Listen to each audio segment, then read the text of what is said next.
If 1995 was the year pop lost its mind, and 1997 was the year of the power ballad, then 1998 was the year the dam finally broke. Welcome back to the main pop girl, 1990 to now. I'm James, a 40-something guy clinging to his 90s and noughties playlists, trying to make sense of pop music today. In this series, we crown the female artist who actually dominated pop music each year from 1990 to now. Not who should have won, not who your cool older sister listened to. We're looking for the woman who held the industry by the throat. And today, we're talking about 1998. 1998 is a weird year. It's a year suspended in amber. It's the final deep breath before the teen pop explosion of Britney and Christina would change the molecular structure of the universe in 1999. It's the last stand of the adult contemporary Goliath. It's the year cool Britannia woke up with a hangover. And it's the year that a movie soundtrack didn't just sell records, it held the entire global economy hostage. The biggest cultural event of 1998 didn't start in a recording studio. It started in a movie theater in December 1997. Titanic. You cannot overstate this. I saw it in the cinema 10 times. 10 times. I contributed to that box office personally, and I cried earlier and earlier and earlier every time. It wasn't a movie, it was a monoculture. It stayed at number one on the box office for 15 consecutive weeks. And that dominance bled directly into the music industry. The Titanic soundtrack didn't just top the charts, it camped there. It spent 16 weeks at number one on the Billboard 200 in 1998. For 4 months of the year, the best-selling album in America was an orchestral score with one pop song at the end. It drove a 4% increase in total global music sales. It was an adult contemporary tsunami that forced every other pop star to either grab a life raft or drown. Meanwhile, across the pond, the party was shifting. Since 1995, the UK had been riding the high of cool Britannia. But by 1998, the lad culture of the mid-90s was morphing into Ladette culture. Loud, brash, and unapologetic female domination. The UK charts in 1998 were a revolving door of chaos. We had 32 different number one singles in a single year. New heroes were rising. Bewitched brought Irish folk pop and double denim to the masses, becoming the first group to debut their first 4 singles at number one. But while the UK was churning through trends, the US was locked in a battle between 3 legends who refused to let the 90s end without a fight. Let's meet the contenders. While the world was obsessing over big ballads, Janet Jackson was doing what she does best: innovating. We have to talk about The Velvet Rope. Released in late 97, this was Janet's most personal, raw, and introspective album to date. It dealt with depression, domestic abuse, and sexuality in a way that was light years ahead of its time. But by 1998, the album had spawned a monster: Together Again. This song is a masterpiece of deception. It sounds like pure joy. It's a house pop banger that makes you want to dance. But lyrically, it's about a friend dying of AIDS. It's a tribute to the lost. On January 31st, 1998, Together Again hit number one on the Billboard Hot 100. It stayed there for 2 weeks and spent a staggering 46 weeks on the chart. It was Janet's 8th number one single, and it proved that she could pivot from the dark R&B textures of Got Till It's Gone to a global pop anthem without losing a shred of integrity. She followed it up with I Get Lonely, which peaked at number 3. And she embarked on the Velvet Rope tour, which was an HBO special and a massive box office success. Janet's 1998 was about longevity. She was competing with the new school, the Brandys and Monicas, who had the massive The Boy Is Mine that summer. But Janet was the one showing them how to build a career, not just a moment. Janet proved she was still a commercial titan, but more importantly, she released the music that would influence the next generation of R&B girls. Meanwhile, Celine Dion's 1998 is a statistical anomaly. It's a glitch in the matrix. If we were judging this solely on volume, we could end the video right now. Let's talk about the song that ate the world. Here's the wildest part about My Heart Will Go On. Celine Dion hated it. She didn't want to record it. She didn't want to be the soundtrack lady. She'd already done Beauty and the Beast and Because You Love Me. James Cameron, the director of Titanic, didn't want it either. He famously said, "Would you put a song at the end of Schindler's List?" He wanted only orchestral music, but James Horner, the composer, knew he had a hit on his hands. He conspired with Celine's husband, René Angelil, to get her into a room to record a demo. Just a demo, just to see. Legend has it, Celine was tired. She drank a cup of black coffee to wake up her vibrato. She walked into the booth at the Hit Factory in New York. She sang the song once, and they built the orchestra around that demo. That vocal you hear on the record, the one that sold 18 million physical singles, that is the demo. She never re-recorded it for the film. James Horner carried that cassette tape around in his pocket for weeks, waiting for James Cameron to be in a good mood, a rare occasion, apparently, but he played it for him. And when he finally did, Cameron kept it. Let's look at the receipts for 1998. My Heart Will Go On debuted at #1 on the Billboard Hot 100.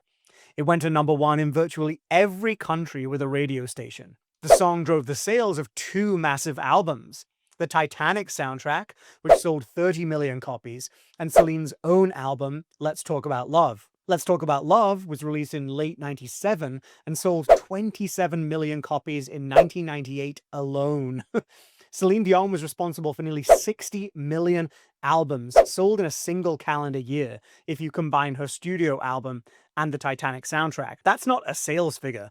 That's a gross domestic product. She was inescapable. She was performing at the Oscars wearing the Heart of the Ocean necklace. She was starring in the first ever VH1 Divas Live, standing toe-to-toe with Aretha Franklin and Mariah Carey. The pros here are obvious: unprecedented sales and global ubiquity. But the cons? Overexposure. The song was played so much, it kind of became a auditory torture device. Kate Winslet even said the song made her feel like throwing up. Celine wasn't cool, she was the establishment. But in 1998, the establishment was winning. Or was it? Because we have one more legend who was plotting a coup against the establishment. But before we get there, if you're enjoying this trip back through the year of the Furby, hit that subscribe button. We are building a community of pop historians here, and I want you in the comments telling me, did you own the Titanic soundtrack? Or were you too cool for it? Let me know. While Celine was looking backward to 1912, Madonna was looking forward to the new millennium. 1998 was a critical juncture for Madonna. She was approaching 40, but unlike the narrative some people spin, she wasn't recovering from a flop. If you watch my Bedtime Stories deep dive, there's a link in the description if you haven't, you know she had already righted the ship. She was on an upward trajectory, but she needed something that would elevate her from pop star to musical deity. So she went to the club, but not just any club. She went to the underground London rave scene. She teamed up with William Orbit to create Ray of Light. Released in February 1998, this album changed the texture of pop music. The lead single, Frozen, was a shock.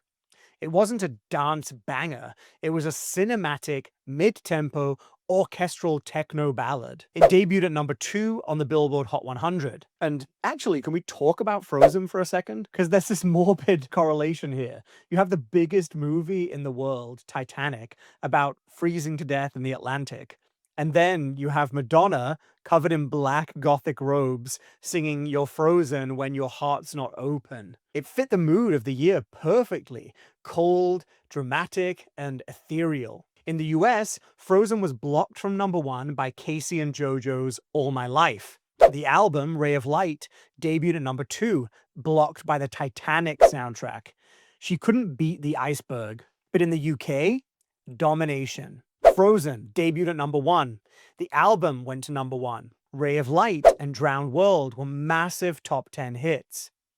Critics who had dismissed her for years were suddenly calling Ray of Light a masterpiece. She dominated the MTV Video Music Awards, taking home Video of the Year. She proved that a female pop star could age, become a mother, and still be the most innovative person in the room. She wasn't chasing trends like the other pop girls. She was inventing them. But before we crown our winner, we have to talk about the other major players in the sandbox that was 1998.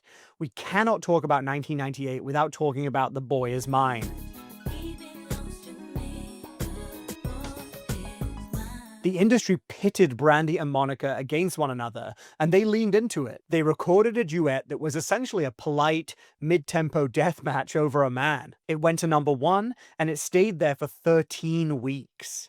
It was the song of the summer. But the real drama? Producer Dallas Austin later confirmed that Monica literally punched Brandy in the face at the VMAs rehearsal. But I can't crown them the main pop girl because it's a shared victory. But they owned the radio. Now, let's address the butterfly in the room, Mariah Carey. In 1998, creatively, she was at her peak. She repeatedly calls Butterfly her favorite album personally. In May 1998, My All, a stunning Latin-influenced ballad, hit #1 on the Hot 100, giving Mariah her 13th chart topper.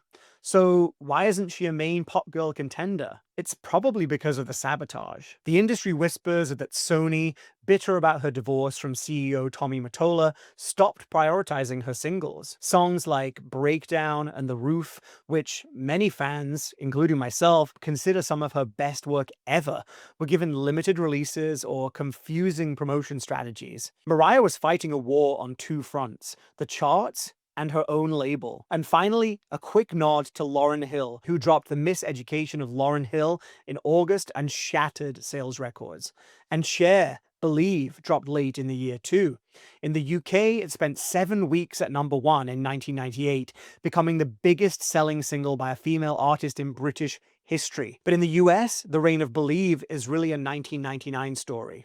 So we'll save the auto-tune deep dive for the next episode. So, how do we rank a year this massive?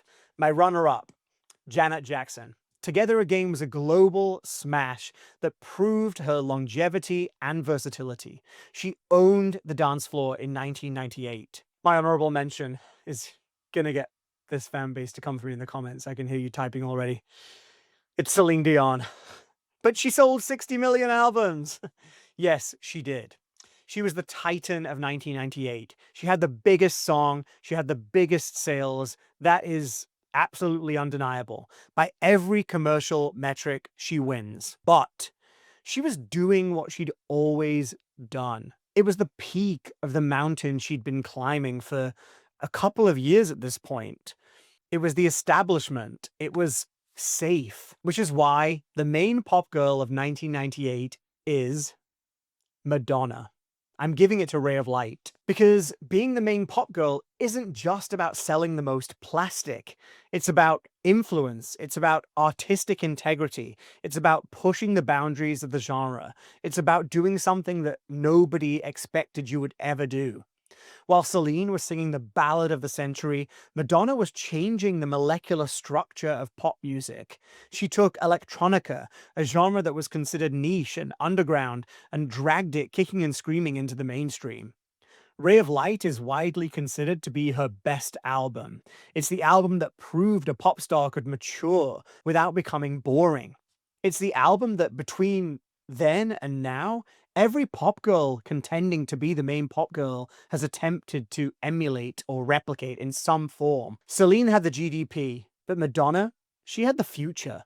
1998 belongs to The Alchemist. It belongs to Madonna. Do you agree?